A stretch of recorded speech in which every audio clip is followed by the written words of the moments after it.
Bonsoir à tous, bienvenue dans Club Estac. C'est Richard Jezerski, le directeur général du club troyen, qui est notre invité ce soir. Bonsoir Richard. Bonsoir Damien. Ne vous inquiétez pas, ils seront bel et bien là ce soir. Bonsoir à messieurs Dallet et Cassis. Ça va bien messieurs? Et ça va, tout va bien. Très bien, très bien. Avant de se lancer dans l'émission, le rappel traditionnel, le SMS est là pour toutes vos questions. Le numéro c'est le 06 07 33 56 23. Richard, revenons d'abord sur le dernier match en date de l'Estac. C'était face à hier, vendredi soir, victoire 2-0, peut-être contre l'une des équipes les plus faibles qu'on ait vues au stade de l'Aube. Vous êtes d'accord avec moi?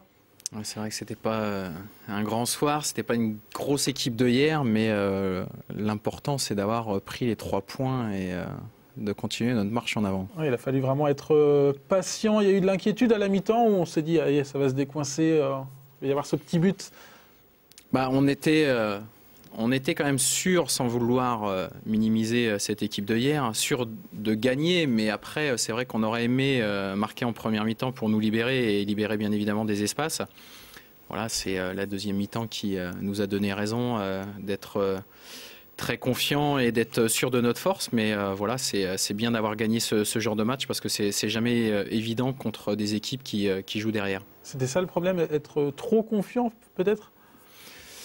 C'est vrai que dans les 5 premières minutes, on peut marquer 3 fois, donc c'est vrai que c'est un bon début de match. Après, je pense qu'on a fait un tout petit peu preuve de suffisance, où on s'est dit, bon, de toute façon, quoi qu'il arrive, on va gagner, donc voilà, on va prendre le temps, mais c'est vrai que bon, c'est un petit peu dommage pour le spectacle, mais l'important c'était véritablement de gagner parce que c'est vrai que c'est des matchs qu'il faut impérativement gagner et engranger des points parce que c'est vrai que c'est là où il faut surtout pas, je dirais, minimiser l'adversaire en disant bon voilà, allez, de toute façon on va les mettre de côté. Non, on est bien rentré dans le match. Après, c'est toute la difficulté de marquer ce premier but. Seb, c'est compliqué ça de dominer outrageusement et puis pas de se créer d'énormes occasions ou alors de les rater, c'est compliqué comme genre de match. Ouais, c'est compliqué. Contre les petites équipes comme ça, c'est toujours un peu compliqué de faire la différence. Bon, je crois que le plus important pour les Stacks aujourd'hui, c'est d'avoir pris les 3 points, quelle que soit la manière. C'est ce qui va être important tout au long de l'année, c'est d'enchaîner les victoires, quelle que soit la manière, entre guillemets, et puis d'accéder en Ligue 2. C'est l'objectif principal du club. Et voilà, le plus important après, c'est de gagner les matchs. Après, effectivement, contre des équipes comme ça, on a vu contre Évian, on peut être des fois, on peut dominer, on peut faire des belles choses contre les grosses équipes, être un peu moins bien. C'est ce qu'on dit depuis un peu le début de la saison, tout est dans la tête. Enfin, pour moi, tout se passe dans la tête des joueurs, c'est au niveau de la concentration, de la motivation surtout. Mais voilà, on attendait que les Stacks gagnent, ils ont gagné. Mission accomplie. Mission accomplie, et puis les matchs, les week-ends passent, et tant que les Stacks gagnera, ça leur permettra de rester dans les 3 premiers et d'accéder au Graal. À la Ligue 2. On va écouter tout de suite Patrick Remy, le coach troyen. Il répond à David Mutel. C'était juste après la rencontre et la victoire donc contre hier, vendredi soir. On aurait pu rendre le match plus facile dès la première minute en marquant, en ayant concrétisé nos occasions. Voilà. On ne l'a pas fait, donc on attend. Toujours à l'abri, on n'est jamais à l'abri d'un contre. Et malheureusement, bon, ils n'ont pas été dangereux, mais moi je regarde surtout mon équipe et encore une fois, on a fait une bonne deuxième mi-temps et pour conclure, une première mi-temps suffisante, quoi. Ah bah contre Créteil, automatiquement, il y a 2 choses. Ça ne sera pas le même match parce que c'est nous qui allons bouger, donc on va être réveillés au départ. Donc c'est pas la même chose. Là, personne ne nous a réveillés, donc on continue un petit peu à dormir. Mais dans l'adversité, normalement, je pense comme à Passy, on rentrera la première minute dans le match. Le résultat, ça sera autre chose. On reparlera évidemment de Créteil tout à l'heure. Nous aurons notamment Elder Esteves, l'ancien Troyen, l'attaquant cristolien par téléphone. Mais avant, regardons les résultats de la dernière journée de championnat. Tous les gros ont gagné, peut-être sauf Beauvais qui s'est incliné à Amiens.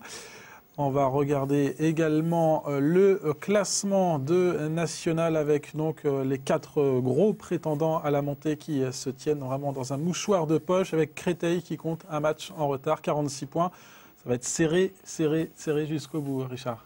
Ouais, c'est sûr que ça va être serré jusqu'au bout. On le savait dès le début de saison que ça allait être pas une saison facile et qu'on n'allait pas forcément la survoler. Après, on se l'est rendu un petit peu plus facile en septembre-octobre quand on a fait les 8 victoires d'affilée, ce qui a permis de prendre beaucoup de points d'avance. Maintenant, ça s'est réduit parce qu'on n'a pas suffisamment gagné de matchs.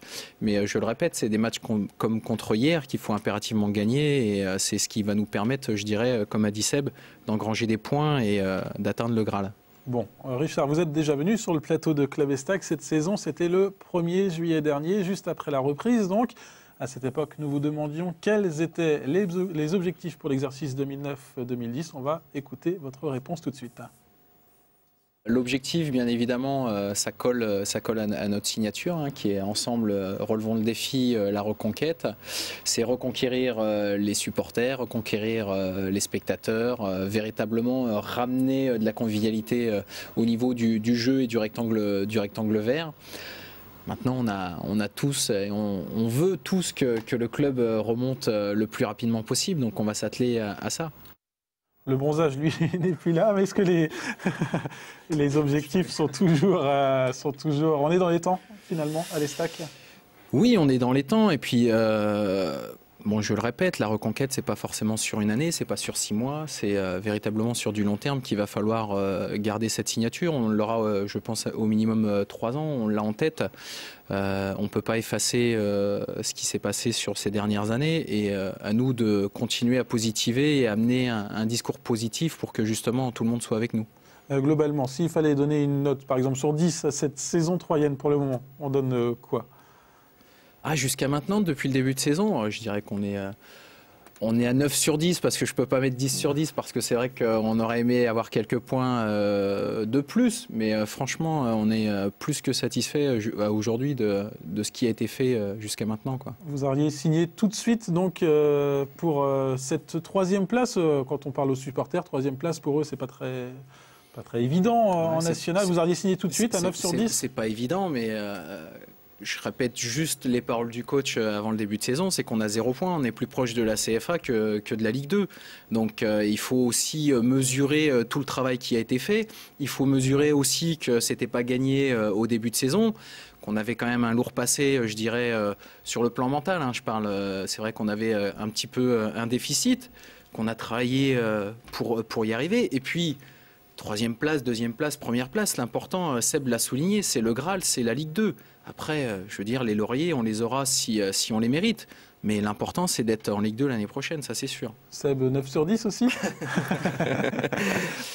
Disons que c'est compliqué. Alors effectivement, il y a quelque chose d'important, c'est le mental. Quand on voit les dernières saisons, mentalement, les joueurs ont souffert. Et aujourd'hui, quand on arrive surtout dans cette 2e partie de saison qui pose un problème depuis 2 ans aux joueurs troyens, alors effectivement, aujourd'hui, ils continuent à gagner les matchs, tant mieux, mais on est en national et le niveau est faible. Pour moi, le niveau est quand même faible. Alors, c'est toute une question mentale. Je pense que moi, dès le début de la saison, on a joué avec... je ne vais pas dire l'envie, mais avec la vitesse de jeu qui correspond à la Ligue 2. Et aujourd'hui, en fait, plus les mois filent et plus l'équipe joue aujourd'hui au niveau national, en fait. Parce que c'est toujours difficile de garder son niveau de jeu qui est de niveau supérieur.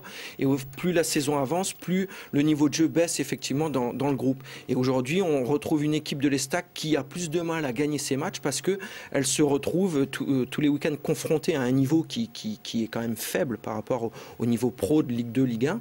Et donc aujourd'hui, voilà, ils vont plus faire la différence certainement en fin de match comme ça, puisque c'est toujours en fin de match que la meilleure équipe... on voit en Coupe de France, c'est un peu les mêmes histoires. Et voilà, donc après, comme on le dit, je crois que le plus important pour le club, c'est d'accéder à la Ligue 2, même si pour moi, je pense que cette année, l'Estac avait tous les moyens pour exploser tous les chiffres du national. Richard, vous êtes d'accord? Est-ce que l'Estac, finalement, s'est mis au diapason des autres équipes ou alors elle est un cran au-dessus, mais c'est toujours difficile, c'est ça? Ouais, non, mais l'analyse est bonne. Après, c'est vrai que moi, je tire mon chapeau quand même aux joueurs de se motiver sur certaines rencontres, parce que c'est vrai que Seb a parlé de Coupe de France, c'est des matchs de Coupe de France tous les week-ends. Et quand vous allez à Cassis, où le stade de la Chapelle, c'est le stade de France par rapport au stade de Cassis, il faut quand même avoir une grosse volonté pour aller y jouer. Maintenant, ils sont professionnels, maintenant ils ont un objectif bien évidemment, mais c'est vrai qu'il faut quand même souligner que c'est pas toujours évident de jouer des matchs de Coupe de France chaque semaine. Il y a deux choses quand même qu'il faut prendre en considération. La première chose à prendre en considération, c'est que l'état des terrains n'est pas aussi bon que celui du stade de l'Aube. Et non, ça je te permets pas de dire ça, parce que quand tu vas jouer, quand tu passes pour l'équipe qui pratique le meilleur football, encore cet après-midi, j'ai eu Laurent Fournier au téléphone qui m'a dit que Troyes est l'équipe qui joue le plus au ballon. L'entraîneur de Créteil. Voilà.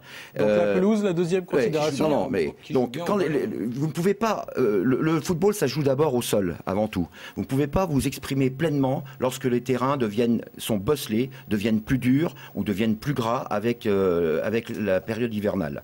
Ensuite, il y a le côté physique. L'Estac n'a pas la réputation d'être une équipe très physique. Et quand on lui offre un défi physique, comme par exemple, ça a été le cas à Rouen, ça c'est l'exemple le plus flagrant, et ben l'Estac a des difficultés, et n'oubliez pas non plus qu'il y a beaucoup de jeunes dans cette équipe. Il y a beaucoup de jeunes dans cette équipe, et c'est pas évident. Richard veut dire quelque chose à Non, c'est pas sur le fait qu'on soit pas physique ou pas, parce que je pense qu'à Évian, sur le match d'Évian à domicile, on a répondu présent sur le plan physique, on a été très conquérant, on est sorti à chaque fois des duels vainqueurs. C'est pas, je pense, une question physique. Je pense qu'il faut aussi souligner qu'il faut être deux. On l'a dit, il faut être deux pour faire un bon match. Et c'est vrai que quand l'équipe d'en face vient comme hier pour jouer à 11 derrière et se dire, bon, les défenseurs centraux, vous cherchez la touche parce que vous allez mettre le ballon le plus loin possible, ça devient quand même compliqué à vouloir faire du spectacle. Alors c'est vrai que j'ai noté ce week-end l'entraîneur de Monaco qui a dit on essaye de faire du sport un spectacle, mais c'est pas toujours un spectacle. Et c'est vrai que aujourd'hui on est un peu dans cette configuration-là. Il faut engranger les points, il faut gagner. Après, pour faire un beau spectacle, il faut quand même deux équipes. Moi, je voudrais juste quand même relever ce que dit Carlos, et où il a raison, c'est par rapport à la jeunesse de l'équipe. Il est vrai que depuis le début de la saison, on voit beaucoup de jeunes intégrer le groupe pro. Et certainement que depuis le début de la saison aussi, la moyenne d'âge de l'équipe est peut-être un peu plus basse, justement. Effectivement, les jeunes manquent d'expérience, forcément. Donc, les matchs aussi sont peut-être plus difficiles aussi à gagner pour certaines raisons. Et je pense que la jeunesse, effectivement, en fait partie. Donc voilà pour le petit bilan de la saison troyenne. Le petit bilan peut-être... On a parlé du groupe, de l'état d'esprit qui anime ce groupe. Il y a deux nouveaux joueurs qui sont arrivés lors du mercato hivernal. On n'en a pas vu un. Si, on a vu un petit peu Arnaud Brocard. Ronny Rodelin, toujours pas. Ça va venir. Ouais, ça devrait arriver. C'est vrai un petit peu frustrant quand même d'engager un joueur et puis on l'attend toujours aujourd'hui. Ouais, c'est frustrant aussi pour lui. Je pense qu'il ne faut pas l'oublier. C'est vrai que bon, nous, on est dans l'attente, mais lui aussi, parce que c'est vrai qu'il aimerait... avoir un temps de jeu supérieur. Mais bon, voilà, c'est comme ça. Il faut aussi qu'ils prennent patience sur le fait de revenir de blessure. Et c'est important de ne pas brûler les étapes pour justement qu'ils soient compétitifs jusqu'à la fin d'année. Et Arnaud Brocard, lui, avait réalisé une très bonne partie du côté de Cassis. Arnaud, victoire 2-1 des Troyens. On va laisser à nos téléspectateurs le temps de jouer. Déjà à gagner ce soir 2 places pour le prochain match de l'Estac à domicile. Carlos, ce sera... Quand ? Ça sera Guignon et ça sera le vendredi 12 à 20h. Voilà. 12 mars, bien sûr. La semaine prochaine au Stade de l'Aube. Vous nous appelez au 03 25 72 31 95 si vous avez la réponse à cette question. Combien de victoires compte l'Estac cette saison en championnat ? Belle question, Damien. Belle question, je ne sais toujours pas qui est-ce qui l'écrit cette question. Allez, on va enchaîner avec les échos de l'Estac. Et Carlos, l'Estac ne jouera plus avec un maillot vierge, en tout cas jusqu'à la fin de saison. Non, il n'était pas totalement vierge, mais c'est vrai que là, on a, à force de patience, et on a fini par trouver notre sponsor majeur, le partenaire maillot, et on a bien fait d'attendre d'ailleurs, puisque donc cette société Urbaneo, qui est, selon le désir du président de Daniel Mazzoni et de toute l'équipe, de toute sa nouvelle équipe. Le désir était de trouver une entreprise auboise. Et bien là, on a l'un des principaux promoteurs, constructeurs de notre département.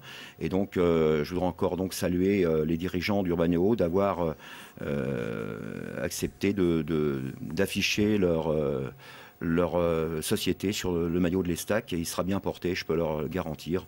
Merci donc à Laurent et à Sébastien. Allez, un mot sur Estac Mag en kiosque en fin de semaine. Alors il arrive, tout le monde l'attend bien sûr de plus en plus. Et là, il sera présent dans les kiosques vendredi prochain, et je vous annonce déjà un sommaire des plus riches. Je voudrais simplement, pour vous allécher un peu, vous dire que vous trouverez sur Estac Mag du mois de mars pourquoi le père de Renier Rodelin, justement, dont on parlait récemment, peut en vouloir à l'Estac. Bon. Il en veut à l'Estac, oui.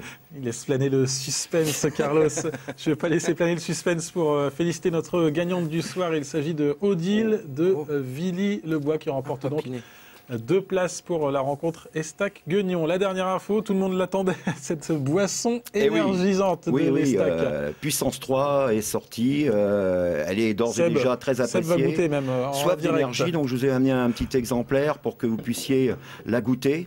Vous savez, c'est cette fameuse boisson énergisante qui donne du tonus en particulier aux jeunes. D'ailleurs, nos joueurs commencent à en boire, et vous allez voir qu'ils vont faire une fin de saison extraordinaire. Voilà. Je goûte. Et voilà. Et donc, elle est en. Alors, si vous voulez la goûter, sachez que. En fait, c'est ça. Vendredi et samedi, si vous vous rendez à la boutique entre 14h à 19h, vous pourrez la consommer gratuitement. Il y a en effet une consommation gratuite pour tous ceux qui voudront la découvrir. Elle est en vente d'ores et déjà, bien entendu, au prix d'1,35 € à la boutique de l'Estac, et elle sera très prochainement dans tous les magasins de la grande distribution dans notre département. À consommer avec modération et déconseillé aux enfants et aux femmes enceintes. Voilà, très bien. Ah oui, c'est écrit. Richard, ça marche. Et une recommandation, évitez de mélanger de l'alcool avec. Voilà. Ça marche cette boisson, et vous allez en fournir aux Troyens. On va voir si Seb va courir dans le studio. C'est que ça fonctionne. Si je dors pas cette nuit, je témoignerai la semaine prochaine. Bon, Richard, merci Carlos pour les échos. Richard, on le disait, vous êtes en poste donc depuis juin dernier. Déjà, ça se passe toujours aussi bien avec Daniel Mazzoni, avec Frédéric Adam à la direction du club? Oui, bien sûr, avec tout le monde. C'est vrai qu'aujourd'hui, on est dans une marche en avant. On est en train de construire quelque chose de durable. Donc c'est vrai que c'est important de continuer dans cet état d'esprit surtout.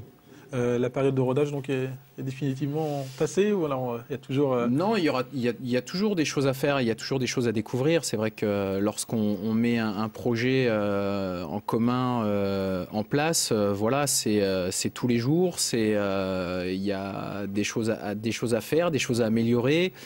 On ne peut pas dire aujourd'hui qu'on est arrivé, qu'on connaît tout et qu'on sait tout faire. Donc non, absolument pas. Donc la période de rodage, on l'aura encore. Et puis c'est vrai que le but et l'important, c'est de continuer à progresser. Si dès aujourd'hui, on se dit qu'on sait tout faire et qu'il n'y a pas grand-chose d'autre à imaginer, il faut absolument qu'on change de métier. Et on prépare, j'imagine, déjà la saison prochaine. Comment on fait dans ce cas-là? Il y a un dossier Ligue 2, il y a un dossier national, et puis on pioche dans les 2 dossiers. Il y a 2 dossiers, 2 stratégies obligatoirement. De toute façon, on ne peut pas faire autrement. Ça voudrait dire que si on n'en fait qu'un, on n'est pas réaliste et on n'est pas cohérent. Non, aujourd'hui, il y a bien évidemment 2 dossiers qui sont en préparation, et ce qui est largement logique. C'est lequel le dossier le plus épais aujourd'hui?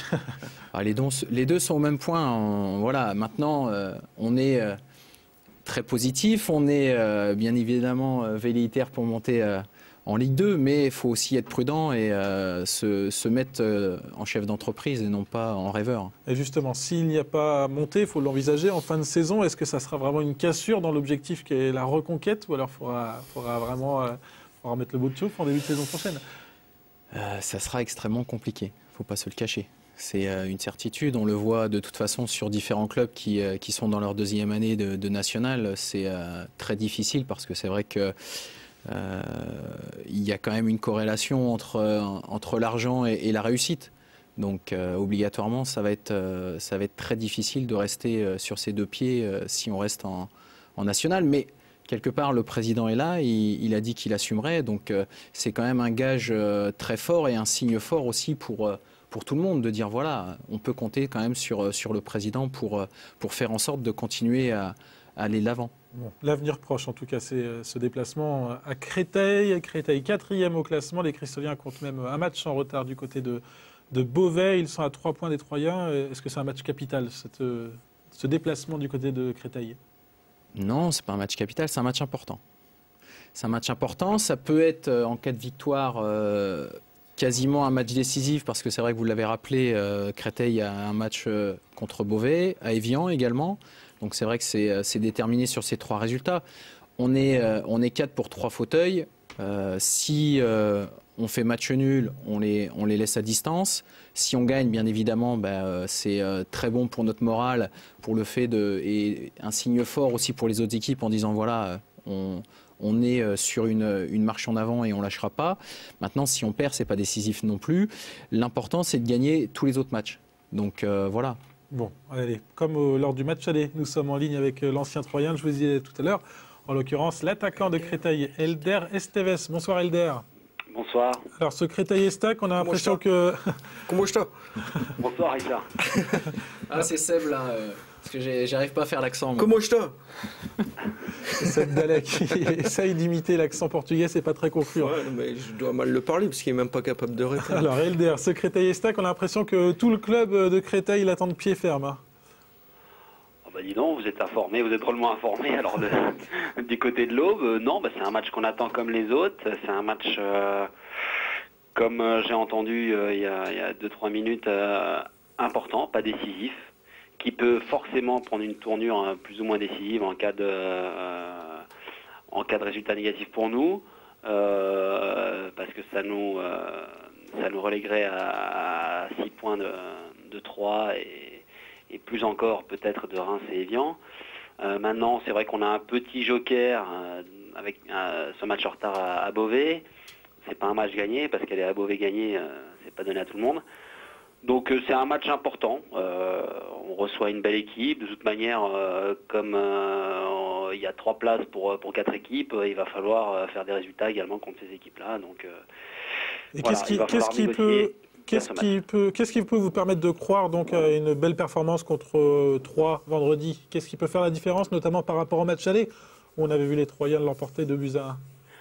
Qu'est-ce qui peut me permettre de le croire? Tout simplement les prestations qu'on fait depuis le début de saison. Je pense qu'on a évidemment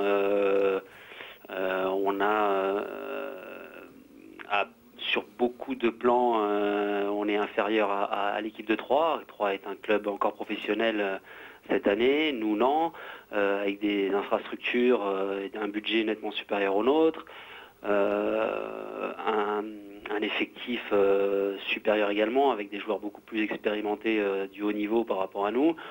Mais nos prestations depuis le début de saison, notre état d'esprit, l'engagement qu'on a su créer depuis le début, fait que on peut espérer un résultat contre 3 et contre d'autres équipes, et on peut espérer également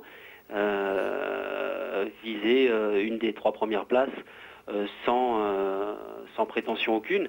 Maintenant, ça va être très difficile. Le sport, c'est un engagement constant à l'entraînement et notamment en compétition tous les week-ends. Là, ça va être tous les week-ends jusqu'à la fin de saison, plus encore puisqu'il y a des matchs en retard. Donc c'est là que ça va se jouer. Mais on a le droit d'espérer, et contre 3 également. Je me souviens qu'au match aller, on a perdu 2-1. On a été réduit à 10 au bout de 20-25 minutes assez de jeu. Effectivement.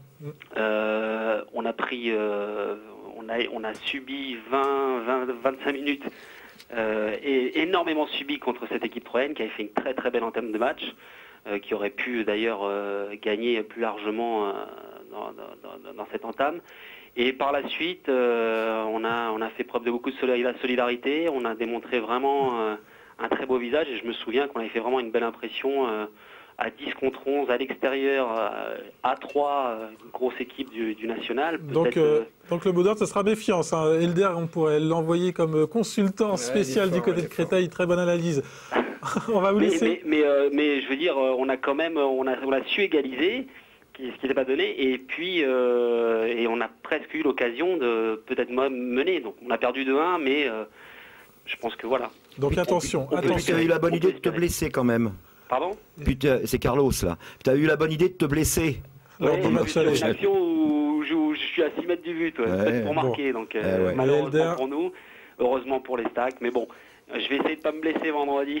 Voilà, Elder sera sur la pelouse du stade du Vauchel pour ce Créteil-Estac. Merci beaucoup Elder et à vendredi donc. Ciao Elder. Merci à vous, merci à tous les Ciao, Troyens, ciao. à très bientôt. Salut Elder. Carlos, on va finir par quelques infos sur la compo troyenne pour ce déplacement. Pas de grands changements attendus. Non, parce qu'on espérait que Eloge Nzayamissi, contrairement à ce que vous indiquez ici, puisse être présent et il y a de fortes incertitudes sur la présence d'Enza qui malheureusement ne pourra pas être prêt à temps. Je pense qu'on devrait, comme il a fait une bonne rentrée l'autre jour, assister à la titularisation d'Abdeslam Akouzar. Par ailleurs, je pense qu'il n'y aura pas d'autres modifs prévus. Il n'y a pas de suspension. Voilà. Bon, voilà, très bien. Merci Carlos. Important, il semblerait que Duhamel ne soit pas tout à fait prêt à reprendre du côté de le Créteil. buteur de Créteil. Merci beaucoup Carlos, merci Richard. Il y a beaucoup de questions SMS, on n'a pas le temps de les passer. Il faudra revenir une autre fois. On fera une Avec spéciale plaisir. SMS à la direction du club troyen. Merci aussi à Sébastien d'avoir participé à cette émission.